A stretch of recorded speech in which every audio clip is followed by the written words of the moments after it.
में गोपी नाम का आदमी था। वो एक रेलवे स्टेशन पर काम किया करता था। सब कुछ सही चल रहा था। फिर एक दिन उसे काम से लौटने में देर हो जाती है।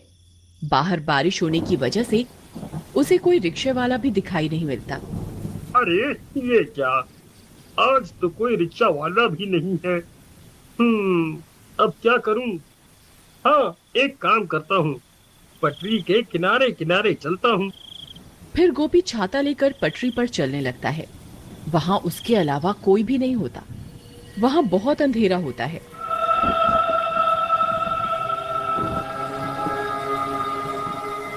हे भगवान, यहाँ तो बहुत अंधेरा है।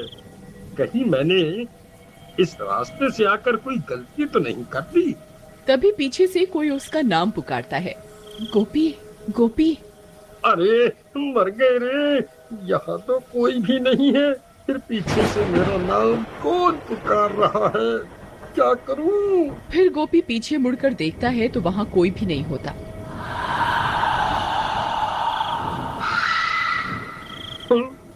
अरे यहाँ तो कोई भी नहीं है। हे भगवान, कहीं वो अफवाह सच तो नहीं? नहीं नहीं, ऐसा नहीं हो सकता।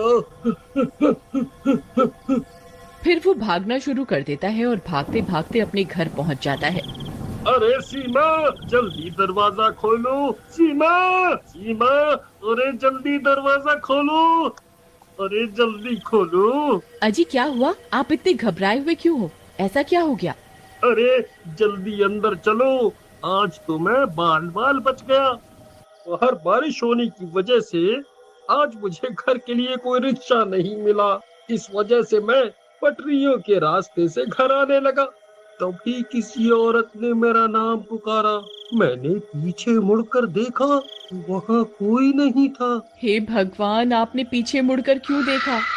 ये आपने क्या कर दिया? आपको पता नहीं था क्या? सब गांव वालों का कहना है कि अगर कोई औरत पटरियों पर तुम्हें पुकारे तो पीछे मुड़कर नहीं देखना, नहीं तो वो औरत तुम्हारे साथ तुम्हारे घर आ जाएगी। अरे मर गए, ये तुम क्या बोल रही हो सीमा? मैंने तो पीछे मुड़कर देखा था, लेकिन मुझे वहाँ कोई दिखाई नहीं दिया। अब क्या होगा? क्या वो चुड़ैल मेरे पीछे पीछे घर तक आ जाएगी? तभी कोई जोर जोर से उनके घर का दरवाजा पीटने लगता है। अरे मर गए रे, ये इतनी रात गए कौन आ गया? हाय रे, कहीं वो चुड़ैल तो नहीं आ गई? सीमा, तुम जाकर देखो ना, कौन है? फिर सीमा दरवाजा खोलने जाती है। फिर जैसे ही सीमा दरवाजा खोलती है तो उसे वहां कोई दिखाई नहीं देता। अरे, यहाँ तो कोई भी नहीं है। फिर सीमा दरवाजा बंद कर देती है और कमरे की ओर जाने लगती है कि तभी फिर से कोई दरवाजा खटखटाता है। अरे, अब फिर से कौन आ गया? अभी तो कोई भी नहीं था। सीमा फिर से दरवाजा खोलती है लेकिन बाहर कोई भी नहीं होता। लगता है कोई बच्चा शरारत कर रहा है। फिर सीमा दरवाजा बंद कर लेती है, लेकिन बाहर कोई गोपी का इंतजार कर रहा होता है। उसे इंतजार होता है गोपी का। अरे सीमा, लगता है कोई शरारत कर रहा है। तभी फिर से दरवाजे पर दस्तक होती है। सीमा, इस बार मैं जाता हूँ, तुम यहीं रुको। अभी इन बच्चों को सबक सिखाता हूँ। फिर गोपी दरवाजा खोलने जाता है और जैसे ही दरवाजा खोलता है उसकी आंखें फटी की फटी रह जाती हैं। तभी गोपी की चीखने की आवाज आती है। अजी, अजी क्या हुआ? आप ठीक तो है ना? फिर सीमा भागते हुए दरवाजे पर जाती है लेकिन गोपी का कोई नामो निशान नहीं होता। हे भगवान, ये कहाँ चले गए? तभी एक गांव वाला सीमा के घर के पास भागता हुआ आता है। अरे सीमा बहन, अनर्थ हो गया। तुम्हारे घर एक औरत सफेद साड़ी में आई और गोपी भाई को घसीटते हुए अपने साथ पटरियों की तरफ ले गई। लेकिन लेकिन ये कैसे हो सकता है? भला एक औरत इन्हें कैसे घसीट सकती है? अरे बहना, वह कोई आम औरत नहीं थी, उसके पैर उल्टे थे। वो वही चुड़ैल थी जिसे लोगों ने अक्सर पटरियों पर चलते हुए देखा है। हे भगवान, वीरू भैया, हमें इन्हें बचाना होगा। आप चलिए मेरे साथ। फिर वे लोग अपने साथ कुछ गांव वालों को लेकर उन रेल की पटरियों की तरफ जाते हैं। वहां बहुत अंधेरा होता है। अरे गोपी भाई, आप कहाँ हैं? गोपी भैया, क्या आप मुझे सुन सकते हैं? अरे भाइयों, मैं यहाँ हूँ। इधर देखो आगे की तरफ, मुझे बचाओ, कोई मेरी मदद करो।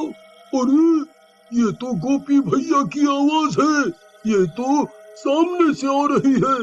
चलो भाइयों। फिर वे लोग दौड़ते हुए गोपी की आवाज का पीछा करने लगते हैं और कुछ ही देर में वहां पहुंच जाते हैं। वहां पहुंचकर उनकी आंखें फटी की फटी रह जाती हैं। चुड़ैल ने गोपी को रेल की पटरियों के बीच गाड़ रखा होता है। गोपी का सर बाहर होता है और बाकी का शरीर जमीन के अंदर होता है। अरे गोपी भाई, ये आपको किसने जमीन के अंदर गाड़ दिया? अरे भाई, मेरी मदद करो, उस चुड़ैल ने मेरी ये हालत कर दी है। वो यहीं आसपास ही है, जल्दी से मुझे बाहर निकालो। कहीं कोई ट्रेन आ गई तो मैं नहीं बचूंगा। फिर कुछ गांव वाले गोपी का सर पकड़कर उसे बाहर खींचने की कोशिश करने लगते हैं। आई मम्मी, आई। अरे नास मिटो, ये क्या कर रहे हो? मेरी गर्दन धड़ से अलग करना चाहते हो क्या? आई आई। तभी डरावनी डरावनी आवाजें आने लगती हैं। अरे भाइयों, जल्दी मुझे यहाँ से निकालो। मैं उस चुड़ैल को महसूस कर सकता हूँ, वो यहीं कहीं है। जल्दी करो। तभी वो चुड़ैल वहां पहुंच जाती है। चुड़ैल को अपने सामने देखकर सबकी हालत खराब हो जाती है। अरे मर गए रे, ये तो वही पटरियों पर घूमने वाली चुड़ैल है। अब क्या करें? भाइयों, मैं तो कहता हूँ जल्दी से यहाँ से निकल लेते हैं, नहीं तो ये किसी को जिंदा नहीं छोड़ेगी। अरे कमबख्त, मुझे यहाँ अकेला छोड़कर जाने की बात कर रहा है, मेरा क्या होगा? नहीं नहीं, मैं इन्हें अकेला छोड़कर कहीं नहीं जाऊंगी। तभी उन्हें ट्रेन की सायरन की आवाज आती है। आई मम्मी, ये तो ट्रेन की आवाज है भाई। अरे मर गया रे, अब मैं नहीं बचूंगा। अरे अरे गाँव वालों, जल्दी मुझे यहाँ से निकालो। फिर जैसे ही गांव वाले गोपी को फिर से निकालने की कोशिश करते हैं, चुड़ैल गुर्राने लगती है। अरे भागो रे, ये चुड़ैल अब हमें नहीं छोड़ेगी, भागो। फिर वे सब गांव वाले पटरी से दूर भाग जाते हैं। ट्रेन की आवाज भी अब तेज हो जाती है।